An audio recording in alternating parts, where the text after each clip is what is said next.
Dunia ini akan berakhir, kita akan mati. Batik yang cantik dari pasir yang dipakai Ustadz Somad sekarang, nanti kalau Ustadz Somad meninggal, apakah batik ini dipakai? Batik ini tinggal. Lalu gimana caranya supaya batik ini bisa dibawa mati? Sedekahkan kepada anak-anak soleh. Ada orang mati bawa mobil, maka kalau bapak ibu mau mobil itu dibawa mati, sedekahkan.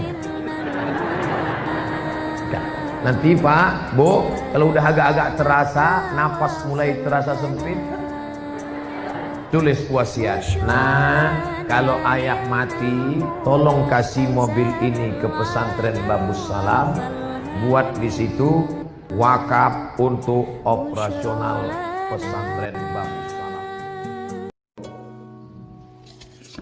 Tak pernah berhenti. Orang tua saya, emak saya, sampai hari ini, umur saya sudah 38 tahun, tak pernah menasihati saya berhenti. Panggilnya saya, Man, sini. Dia tak pernah manggil saya Ustaz, panggil Man aja. Nah, sini. Kau jangan berzina. Jangan berzina. Nasihat, jangan berzina. Jadi kita tidak. Aku ni Ustaz pun banyak juga setan. Jadi bapak jangan rasa, saya sudah sekolahkan dia kan sudah dewasa. Inilah kata selalu jebakan setan. Dia kan sudah dewasa. Anak ibu kok keluar itu malam tahun baru? Gak apa-apa, Pak Ustaz, sudah dewasa. Emang dewasa tak hamil? Jihad. Jadi sekarang banyak orang takut menyebut jihad. Jihad kata dia jahat. Jihad adalah teroris kata dia. Kalau bukan karena jihad, maka kita tidak Islam hari ini. Betul? Para ulama datang kemari, mereka menempuh perjalanan panjang jihad. Tapi hari ini berjihad kita tidak lagi seperti itu. Jihad kita adalah melawan kebodohan, melawan kemiskinan, melawan keterpurukan. Di antara jihad pendidikan adalah mendirikan pondok-pondok pesantren. Maka kerahkanlah segenap kemampuan untuk menolong agama Allah, maka itu disebut dengan jihad. Dicoba ditulis di Google itu jihad, langsung keluar karikatur orang kepalanya bom mau meledakkan orang lain. Apa ini? Menyesatkan orang. Orang yang sudah mati meninggal dunia itu kalau ditanya, "Hai mayat, maukah kau hidup?" Mayat itu menjawab, "Laula akhartani ila ajalin qarib." Ya Allah, berilah aku masa supaya bisa hidup lagi walaupun qarib, sejenak, sekejap, sebentar. Lalu kata Allah, "Kalau aku kasih kau hidup, kau mau buat apa?" Orang mati itu menjawab, "Fa as-sadaqah." Aku mau bersedekah. Tak ada orang mati itu menjawab, "Kasih aku hidup, aku mau salat tahajud." Tak ada. "Kasih aku hidup, aku mau haji." Tak ada. "Kasih aku hidup, fa as-sadaqah." Aku mau bersedekah. Ahli tafsir membalas. Mereka bahas ini. Kenapa orang mati itu mau bersedekah? Kenapa dia mau bersedekah? Ternyata amal-amal lain dapatnya setelah kiamat. Kalau ada orang haji mabrur, itu dapatnya setelah kiamat. Tapi sedekah, begitu masuk liang lahat, langsung dapat. Makanya dia ingin bersedekah. Karena kata Nabi, "Idza matal insan," hadis riwayat Muslim, kalau mati manusia inqata'a, putus. Yang tak putus itu diantaranya adalah shadaqatun jariyah. Muslimin yusbihu. Setiap ada orang Islam yusbihu, melewati waktu subuh. Maknanya setiap kita hidup dalam suatu hari. Subuh tadi sudah kita lewati, subuh besok. Siapa yang melewati waktu subuh, maka Allah kirim dua malaikat. Satu malaikat mendoakan dia, Allahumma a'ti munfiqan khalafa. Berilah orang yang baik ini bersedekah, ini ganti ya Allah. Jadi setiap hari kita mesti bersedekah. Jadi kalau dia bersedekah satu hari 100, besok dia tak bersedekah lagi. Jadi yang paling bagus itu 100 setiap hari. Nah, itu paling bagus. Tapi kalau tidak sanggup, ya 10 sehari, 10. Al-jaza' ala qadril amal, balasan sesuai dengan kadar amal. Oleh sebab itu, jangan sampai tidak bersedekah dalam sehari. Karena malaikat selalu mendoakan tiap hari. Tak bisa banyak, sedikit. Allahumma a'ti munfiqan khalafa, berikan ganti pada orang yang bersedekah. Kalau orang terlalu banyak melihat masa lalu, pintu menuju masa lalu itu nama pintunya 2 huruf, lau. Fa inna lau miftahu. Sesungguhnya lau itu adalah kunci setan. Lau itu bahasa Arabnya, bahasa kita kalaulah dulu. Kalaulah dulu aku ikut kuliah tes, kalaulah dulu aku tak jadi sama bang nih, kalau sekali kalau akan disusul. Makanya begitu sekali kalau di sini terlintas, sekali kalau langsung tepuk jidat. Astagfirullah. Dia kuat-kuat kali.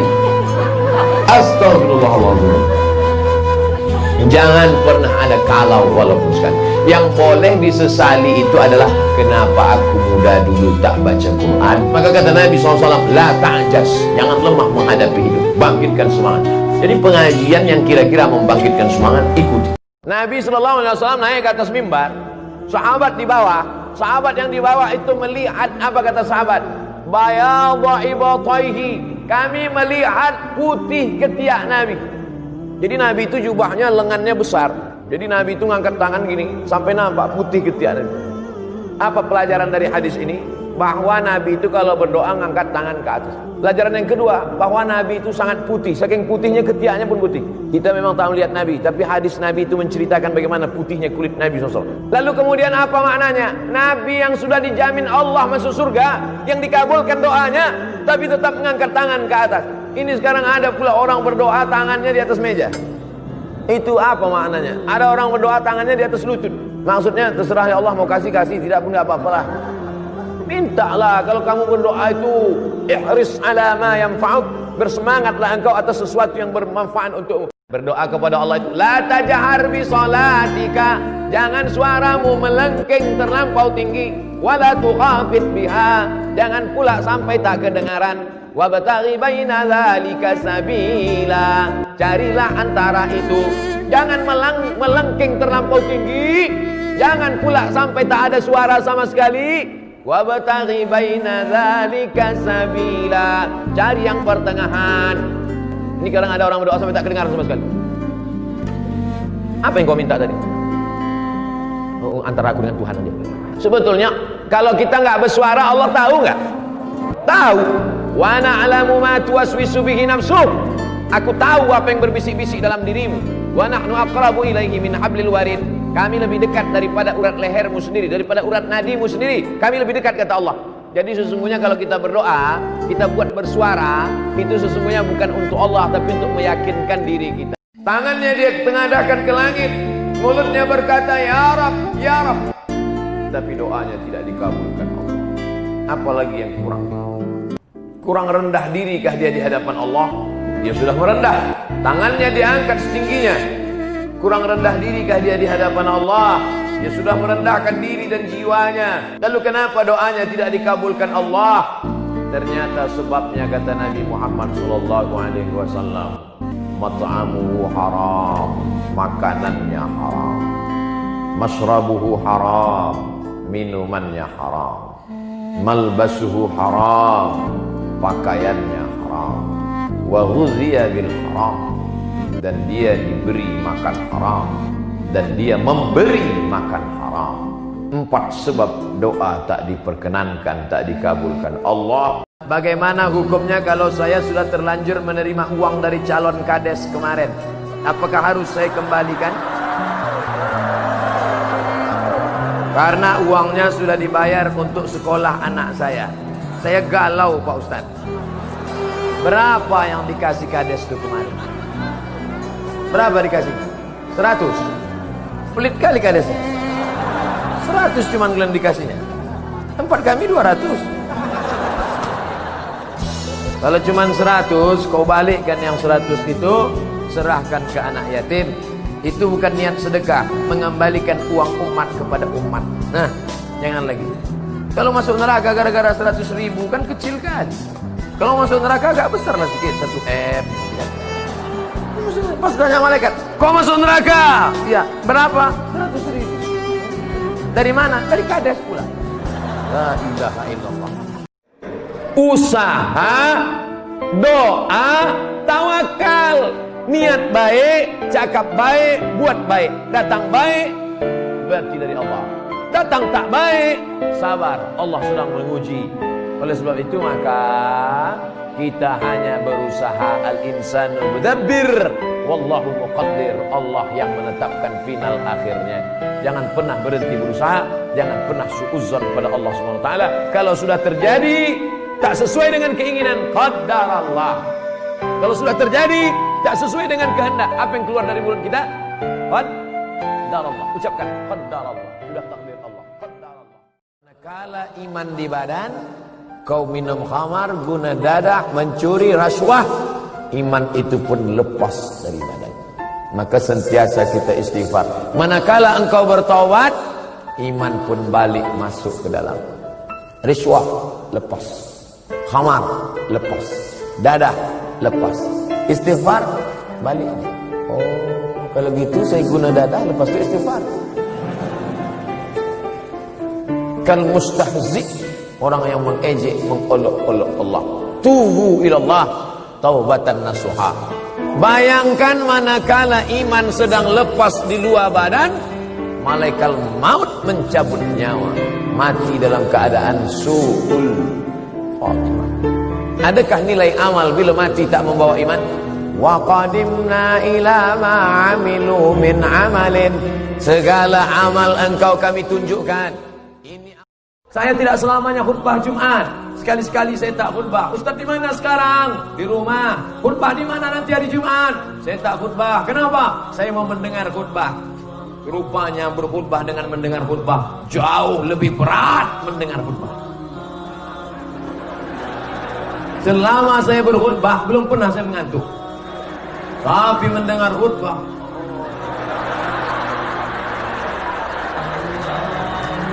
saya sadar ternyata mendengar khutbah itu berat. Maka saat saya berkhutbah, saya pendekkan khutbah tak lebih dari 20 menit. Cepat, singkat, padat, menggelegar. Di mana saya tengok ada orang yang mulai mengantuk, di situ suara saya arahkan. Jamaah Jumat yang dimuliakan Allah, Palestina hari ini terjajah oleh Israel. Allah. Itu pentingnya kita dengan dua arah. Takbir. Wa yuhyil mauta, menghidupkan orang mati biiznillah, dengan izin Allah, karena dia bukan Allah, bukan anak Allah. Maka di situ disebut biiznillah, dengan izin Allah. Tapi ketika dia mau menegakkan agama ini tidak sendirian. Wa idh qala Isa ibn Maryam lil hawariyin. Ingatlah ketika Isa berkata kepada Hawariyun, man ansari ilallah, siapa yang menolong aku menegakkan agama Allah? Qalal hawariyun. Hawariyun berkata, nahnu ansarullah, kami yang akan menolong engkau menegakkan agama Allah. Hawari artinya penolong. Bagus, Bapak Ibu mau kasih anak hawari, penolong. Mudah-mudahan dia menolong kita dari azab kubur, karena didoakannya, dikirimkannya Al-Fatihah, surat Yasin, Allahumma fir lahu warhamhu wa'afihi wa'fu anhu. Hawari. Kalau banyak hawariyun. Saya adopsi anak laki-laki sejak lahir. Sekarang sudah umur 5 tahun. Bagaimana hukum menjadi mahram saya? Tak bisa. Ibu yang sudah mengadopsi anak ini sampai 5 tahun, maka tidak bisa jadi mahram. Kecuali dulu sebelum 2 tahun, ibu susukan dia. 5 kali kenyang bisa jadi mahram. Makanya bagi yang akan datang saya anjurkan, ibu bapak tidak punya anak, kalau bapak mau mengadopsi, cari keponakan bapak yang perempuan atau keponakan ibu yang laki-laki. Karena keponakan adalah mahram. Maka kalau keponakan bapak perempuan, nanti dia gadis, dia mahram dengan bapak. Rambutnya nampak tak apa-apa, salaman tak apa-apa. Atau keponakan ibu laki-laki, nanti setelah dewasa wudhu ibu dengan dia tak batal menurut mazhab Syafi'i. Adapun yang sudah terjadi, bukan berarti saya suruh anak ini buang, enggak. Tetap dijaga, besarkan, tapi jaga aurat. Ibu tetap tutup rambut, tetap tidak berdua-dua, karena kita tidak tahu syaitan. Hafal zikir, hafal la ilaha illallah, tapi pas mau mati tidak ingat kepada Allah. Pentingnya zikir. Apa yang kita sebut, apa yang kita ingat, spontan. Ketika pas mau minum, bismillah. Ketika pas mau makan, bismillah. Banyak orang hafal doa makan, Allahumma barik lana. Coba ditanya, coba anak-anak gitu, baca doa makan, Allahumma barik lana fima razaqtana wa qina adzabannar. Doa masuk masjid, Allahumma iftah li abwaaba rahmatik. Doa keluar masjid, Allahumma inni as'aluka min fadlik. Doa masuk WC, Allahumma inni a'udzubika min khubuthi wal khaba'ith. Banyak orang hafal doa, tapi ketika melakukan tidak berdoa. Ada apa? Tidak connect antara hafalan dengan perbuatan. Begitu juga yang kita khawatirkan tentang ini. hafal zikir, hafal la ilaha illallah, tapi pas mau mati tidak ingat kepada Allah. Lalu begitu bangun pagi, dia kumpulkan semua. Siapa yang dia kumpulkan? Watimpir, Dewan Pertimbangan Fir'aun. Dia tanya, "Hai Dewan Pertimbangan Fir'aun, tadi malam aku bermimpi melihat ada anak kecil yang menarik mahkota dari kepalaku. Apa pendapat kalian?" Sebenarnya Fir'aun itu jahatnya cuma 50%. Tapi ternyata penasehat-penasehat itu gila semuanya. Apa kata mereka? Semua anak kecil yang lahir kita razia, kita tangkap, kita pancung kepalanya. Itu diceritakan di awal-awal Al-Quran, di surah Al-Baqarah. Tidak ada dalam Al-Fatihah. Siapa orang yang paling layak mendapatkan baktiku ya Rasulullah? Ummuka. Summaman, siapa lagi? Ummuka. Summaman, siapa lagi? Ummuka. Summaman, abuka. Itu yang menyusun itu Nabi SAW, bukan saya. Itu makanya ibumu, ibumu, ibumu, bapakmu. Kenapa Nabi 3 kali? Kenapa Nabi menyebut laki-laki 1 kali, perempuan 3 kali? Karena ibumu mengandung, ibumu melahirkan, ibumu menyusukan. Siapa yang mau dapat 3 kali? Coba yang 3 ini. Mengandung, melahirkan, menyusukan. 3 ini belum bisa dilakukan oleh laki-laki dimanapun. Adapun merubah wajah sudah bisa. Kalau pulang bawa mobil-mobilan main-main, ditanya, dapat di mana tadi? Di jalan, Mak. Punya siapa? Tak tahu tak punya siapa. Balikkan di mana tempat kau dapat tadi. Ternyata ayatnya ada. Wa may yaghlul ya'ti bima ghalla yaumal qiyamah. Siapa yang curang, dia akan membawa kecurangannya hari kiamat. Masuk rumah makan, rendang ada, gulai ada, sup ada, ayam goreng ada. Tiba-tiba bagian bawah ayam goreng itu diambil sedikit, yang rendang dicolek sedikit. Yang jual gak tahu, akan kau pikul 1/4 ayam goreng hari akhirat. Kalau ada nanti di akhirat yang mikul mobil dinas plat merah, keren kan?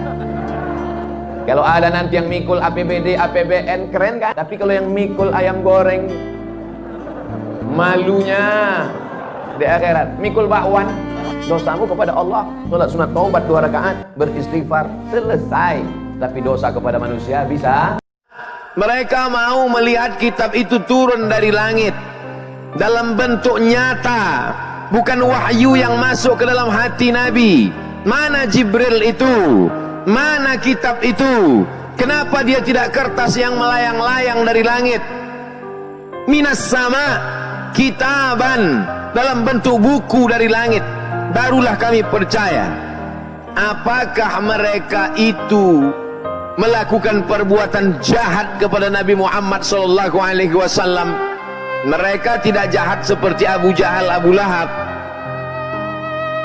Perbuatan mereka melawan bukan dengan kekerasan, dengan senjata, tapi dengan perang pemikiran, brainwash, brain otak, wash cuci otak.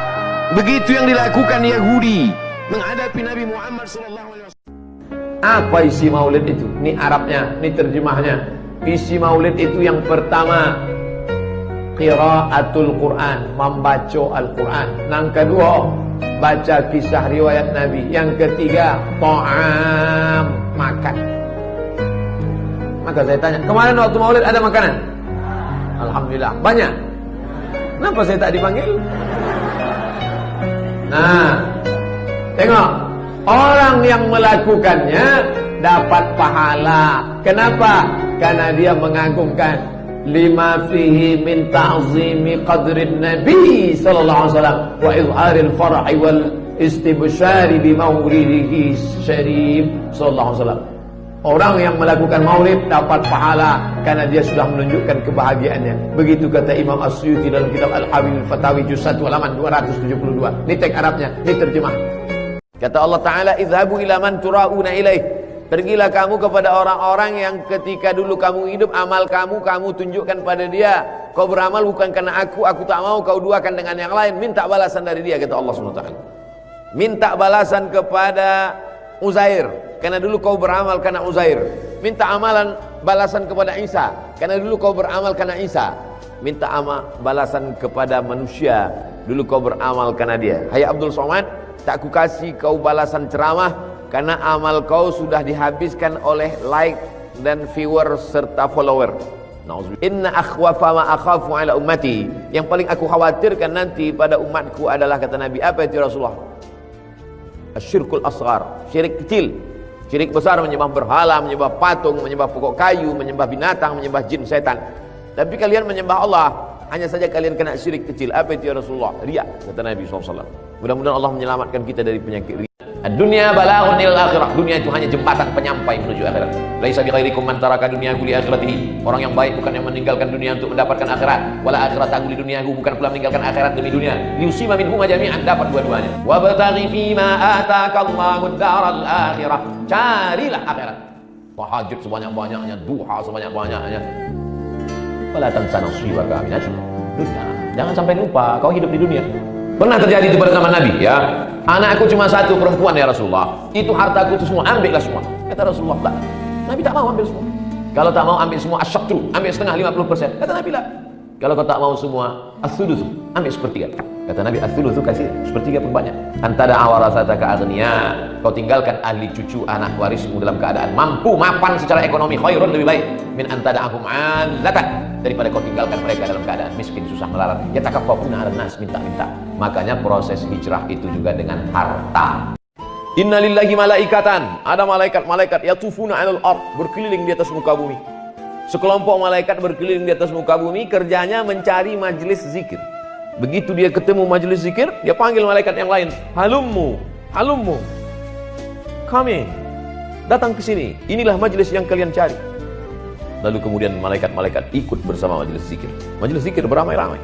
Makanya kata Nabi, idza zakarani fi nafsihi, kalau dia berzikir mengingat aku sendirian, zakartuhu fi nafsihi, aku sebut dia sendirian. Wa idza zakarani fi mala'in, kalau dia berzikir mengingat aku beramai-ramai, zakartuhu fi mala'in, aku sebut namanya di majlis yang lebih besar bersama para malaikat. Jadi majlis kita ini majlis beramai-ramai, majlis kita dibanggakan Allah kepada para malaikat. Hai para malaikat, adakah mereka buat pengajian? Tak ada ya Allah. Kenapa? Lockdown. Tapi ada satu komunitas ini ya Allah, mereka tetap buat dengan protokol kesehatan. Ada tukang cuci, man. Tukang cuci itu berjalan kaki ke Jalan Sudirman 15 kilo. Mau ku belikan dia sepeda. Ada mu'alaf baru masuk Islam. Kerjanya mengumpulkan kara-kara. Yang mengumpulkan ini berjalan kaki. Aku udah menolong sedikit. Kau sedikit lagi. Berapa lagi kurangnya? Segini. Jadi asal singgah tuh ada saja. Jadi seolah-olah malam ini macam nampak dia. Nanti kau singgah ke rumah aku, cerita itu tak ada lagi. Kau letih mendengar cerita, habis. Tak ada cerita. Satu kesan. Sebelum pergi itu tak saya peluk dia. Makanya kalau masih hidup emak kalian peluk. Sebelum pergi itu peluk dia. Ciumlah kening. Supaya tak bisa. Tak bisa saya lanjutkan. Terima kasih. Assalamualaikum warahmatullahi wabarakatuh. Siapa yang paling berguna dalam hidup ini? Anfa'uhum linnas, yang paling bermanfaat buat orang banyak. Ana wa kafilul yatim kahataini fil jannah. Aku dengan orang yang menyantuni anak yatim seperti ini nanti di dalam surga. Seperti ini kata Nabi. Lalu kemudian Nabi menunjukkan dua jari, as-sabbabatu, telunjuk, wal wusta, wa farraja bainahuma, dia jarangkan antara keduanya. Sejarang-jarang-jarangnya paling jauh. Begitulah jarak kita dengan Nabi Muhammad SAW. Kemarin saya ketemu lagi di Medan, Ustaz doakan tanah saya laku. Insyaallah Pak Haji, saya punya program bangun 99 masjid Pak Ustaz. Bangun pondok pesantren gratis. Pergi lagi di Kalimantan, itu dia punya 1.700 anak yatim. Itu 3 tahun yang lalu. 1 bulan saya dibawa ke dapur melihat telur ayam hampir 1 kontainer, tukang masak 20. Oh, yang melihatnya aja kenyang.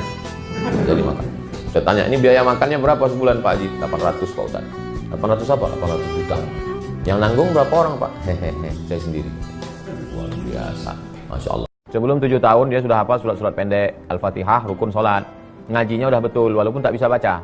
Gimana ngaji betul tak bisa baca? Karena dalam Islam orang tuh nggak baca, tapi dengar suara. Tak pernah dia baca Fatihah, tapi dia hafal. Karena didengarnya suara bunyi huruf itu. Sebelum 7 tahun. Setelah 7 tahun, baru suruh dia sholat. Wadribuhum fil asyrah. Pukul dia kalau 10 tahun. 10 tahun kelas 5 SD. Kalau tak sholat. Begitu juga anak perempuan. Kasih tahu dia, kalau abangmu itu cukup ditutupnya lututnya sama pusatnya, dari pusat sampai lutut, dari lutut sampai pusar. Kau nak, innal mar'ata, sesungguhnya perempuan idza balaghatil mahid, kalau sudah sampai usia menstruasi, la yasluha an yura minha, tak boleh nampak dari badannya itu illa haza wa haza, anakku. Tak boleh nampak dari badannya itu kecuali muka sama tapak tangan. Zahiruha wa batinuha. Ini boleh, tutup. La tabarrujna tabarrujal jahiliyatil ula, jangan lagi kau bersolek-solek jahiliyah. Jangan lagi berjalan laki-laki dengan perempuan, perempuan dengan laki-laki tanpa mahram. Kehormatan, kemuliaan. Dibahaskan dia tentang masalah apa larangan-larangan perempuan sedang haid, bagaimana dia mandi, bagaimana dia membersihkannya, bagaimana dia. Wabasyiris sabirin, berikanlah kabar gembira kepada orang-orang yang sabar. Siapa itu? Alladzina idza asabathum musibah, orang-orang yang ketika dia ditimpakan ujian itu, apa kata mereka? Qalu, mereka berkata, inna lillahi wa inna ilaihi raji'un. Jangankan harta kami, jangankan anak kami, jangankan suami kami, jangankan rumah kami, jangankan jabatan kami, inna lillah, diri kami ini pun milik Allah, bukan punya kami. Kalau dia yang punya, apa salahnya dia ambil? Maka ketika harta diambil, salah satu yang membuat manusia kehilangan ketika dia merasa memiliki, salah sangka. Makanya kita ini selalu sering salah sangka. Kita sangka punya kita, padahal bukan punya kita.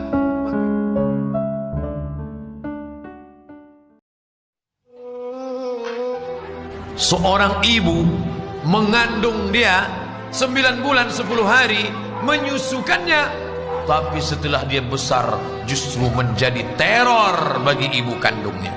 Kalau sudah pulang dia dengan sepeda motornya, jantung si ibu pun tak normal. Mengamuk nanti anakku ini, nanti dia minta uang untuk beli narkoba, untuk ini, untuk itu. Ibu kandungnya pun menderita. Sampai-sampai ibu tu diam-diam tengoknya orang tak ada. Ya Allah, kalau mau kau matikan, matikanlah anakku, tak tahan aku lagi sudah. Musibah itu bukan jauh, di dalam rumah. Bahkan pernah dikandung 9 bulan 10 hari di dalam. Air susu badan membesarkan badan dia, mengalir darah kita dalam darah dia, tapi dia menjadi teror bagi hidup kita. Luar biasa itu. Dulu orang takut dengan Belanda, takut dengan Jepang, jauh dari sana, dari Eropa sana mereka datang. Ini yang menjajah kita ini siapa? Dari kapan Nabi tak marah? Ketika terkait dengan pribadi dia, dia tak marah. Tapi kalau sudah terkait dengan agama, dia marah. Makanya jangan mau dipelintir. Ini banyak orang Islam dipelintir, yang tahu setengah dalil, dalil kita itu dia balikkan menjadi bumerang. Kamu ngaji ya? Ya. Pernah Nabi itu marah? Ini hadis-hadisnya. Nabi tak pernah marah, Nabi santun, Nabi tak pernah mukul. Illanya dia potong. Illa ayyun tahaka syai'un min ma'arimillah. Kalau hukum Allah dipijak, kalau Al-Quran dihinakan, fayantaqimu lillahi azza wa jalla, maka Nabi marah, Nabi membalas. Umat ini disebut umat terbaik. Ta'muruna bil ma'ruf, ketika engkau sanggup mengingatkan saudaramu dalam kebaikan. Wa tanhauna 'anil munkar, larang mereka dari perbuatan mungkar. Mengapa Allah buat kita hidup sampai hari ini? Wa yattakhidha minkum syuhada, wa yattakhidha minkum syuhada. Allah ingin melihat siapa di antara kita ini yang layak untuk menjadi syuhada. Iskariman, hidup mulia, au mutsyahidan, atau mati syahid. Pilihan orang Islam tidak banyak. Kalau hidup, hidup mulia. Kalau mati, mati syahid. Jangan hidup hina, mati terlunta-lunta, tidak diterima Allah Subhanahu wa ta'ala. Hidup mulia atau mati syahid dipersaksikan oleh para malaikat. Sulitkah bagi Allah Ta'ala menolong agamanya? Allah Maha Besar. Innama amruhu idza arada syai'an ay yaqula lahu kun fayakun wa huwa ala kulli syai'in qadir. Dia maha kuasa atas segala sesuatu. Lalu kenapa kita perlu menolong agama ini? Bukankah dia maha kuasa? Bukankah dia Al-Aziz, Al-Jabbar, Al-Mutakabbir, Zul Jalali wal Ikram? Kenapa makhluk yang lemah ini disuruh untuk menolong agamanya? Dia katakan dalam kitab sucinya, in tansurullah, kalau kau tolong agama Allah, yang surkum, dia akan menolong kamu. Dia bukan tidak sanggup untuk menolong agamanya, dia maha kuasa untuk membolak-balikkan dunia ini, tapi dia ingin menguji hamba-hambanya. Hambaku yang kutitipkan kekuasaan, sudikah engkau diuji dengan kekuasaan? Dia marah ni kan setelah anak lahir do re mi fa sol la si do kan. Kalau dulu bukan main, ketika ibu jatuh, hati-hati yang, hati-hati yang. Tapi setelah sekarang ni, kemana aja mata? Maka ingatkan dia balik. Dia sudah kena penyakit amnesia. Dia melupakan masa lalu. Maka diingatkan dia. Siapa yang mengingatkan dia? Wali, nenek mama. Kami terima dulu bukan karena kau kaya. Kami terima engkau bukan karena kau pejabat, tapi karena kami tengok akhlak kau baik. Ini anak ini bukan kau jumpa di tong sampah. 9 bulan 10 hari aku mengandungnya, tak pernah aku memamukkan hamun dia. Kenapa kau kasar dengan dia? Dudukkan dia balik, ingatkan dia. Tak juga mempan, antukkan kepala ikut dia.